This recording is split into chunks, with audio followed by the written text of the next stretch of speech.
بسم اللہ الرحمن الرحیم۔ امام حسین کا ایک بہت ہی قریبی شخص جن کو امام حسین اپنے معتمد چچا زاد بھائی مسلم بن عقیل کہتے تھے۔ حضرت مسلم بن عقیل کوفہ پہنچے تو کوفیوں نے ادھر امام حسین رضی اللہ تعالیٰ عنہ کے ہاتھ پر بیعت کرنے اور امام کو مدد دینے کا وعدہ کیا، بلکہ 18,000 داخل بیعت ہو گئے۔ امام مسلم کو یہاں تک باتوں میں اطمینان دلایا کہ امام کو تشریف لانے کی نسبت لکھا۔ ادھر یزید پلید کو کوفیوں نے خبر دی کہ حسین نے امام مسلم کو بھیجا ہے۔ کوفے کے حاکم نعمان بن بشیر ان کے ساتھ نرمی کا برتاؤ کرتے ہیں۔ کوفے کا بھلا منظور ہے تو اپنی طرح کوئی زبردست ظالم بھیج۔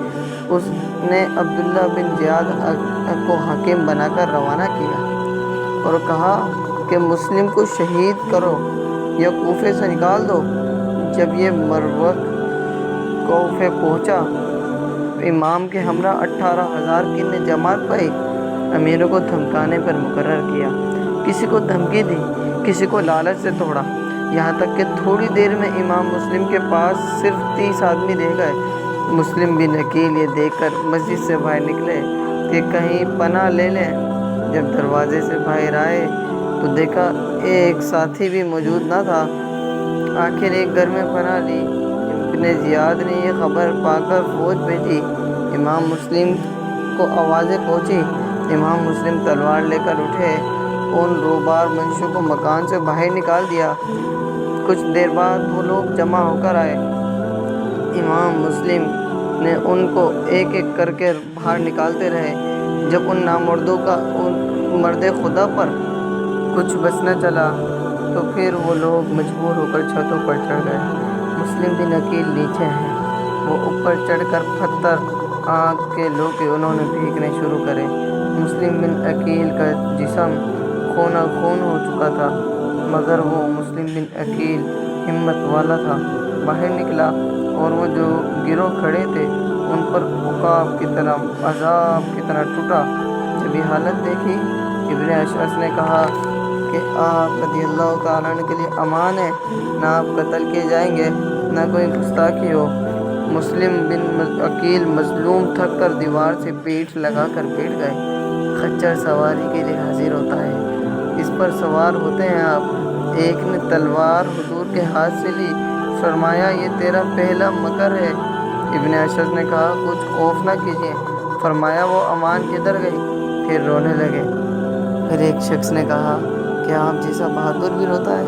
فرمایا اپنے لیے نہیں روتا ہوں، رونا حسین اور آل حسین کا ہے کہ وہ تمہارے اطمینان پر آتے ہوں گے، انہیں اس مکر اور بدعہدی کی خبر نہیں۔ پھر ابن اشعث سے فرمایا میں دیکھتا ہوں کہ تم مجھے پناہ دینے سے عاجز رہو گے، تمہاری امان بھی مجھے کام نہ دے گی۔ ہو سکے تو اتنا کرو کہ ایک آدمی اپنے پاس سے حسین کے پاس بھیج کر میرے حال کی اطلاع دے دو، واپس جائیں اور وہ کوفیوں کے قریب نہ آئیں، ان کے فریب میں بھی نہ آئیں۔ جب مسلم بن عقیل ابن زیاد بد نحاس کے پاس لائے گئے، ابن اشعث نے کہا میں انہیں امان دے چکا ہوں۔ وہ خبیث بولا تجھے امان دینے سے کیا تعلق ہے؟ ہم نے تجھے ان کو لانے بھیجا تھا نہ کہ امان دینے کو۔ ابن اشعث چپ رہے۔ مسلم بن عقیل ایک سائیڈ میں کھڑے تھے، زخموں کی کثرت میں پیاسے تھے، ٹھنڈے پانی کا ایک گھڑا دکھا، فرمایا مجھے اس میں سے پلا دو۔ ابن عمر باہلی بولا دیکھتے ہو کیسا ٹھنڈا ہے، تم اس میں سے ایک بوند نہ چکھنے پاؤ گے، یہاں تک کہ معاذ اللہ جہنم میں آب گرم پیو۔ امام مسلم نے فرمایا اور سنگ دل درجت خوب آب حمیم اور نار جہیم کا تو مستحق ہے۔ پھر عمارہ بن عقبہ کو ترس آیا، ٹھنڈا پانی منگا کر پیش کیا۔ مسلم بن عقیل نے پینا چاہا، پیالہ خون سے بھر گیا۔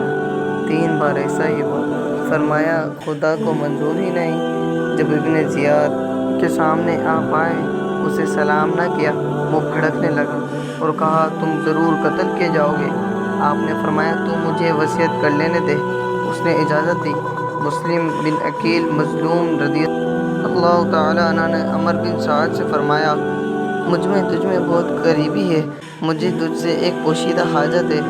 اس سنگ دل نے کہا میں کچھ سننا نہیں چاہتا۔ ابن زیاد بولا سن لے کہ تیری چچا کی اولاد ہے۔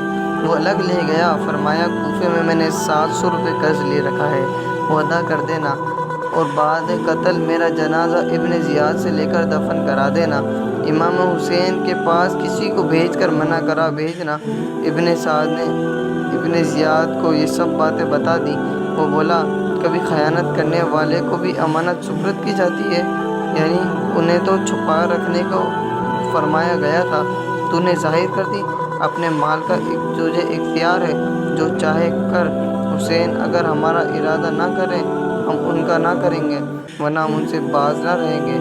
رہا مسلم بن عقیل کا جنازہ، اس میں ہم تیری سفارش سننے والے ہیں۔ پھر حکم پا کر جلاد ظالم انہیں بالائے قصر لے گیا۔ امام مسلم بن عقیل برابر تسبیح استغفار میں مشغول تھے، یہاں تک کہ شہید کر دیے گئے۔ ان کا سر مبارک یزید کے پاس بھیج دیا گیا۔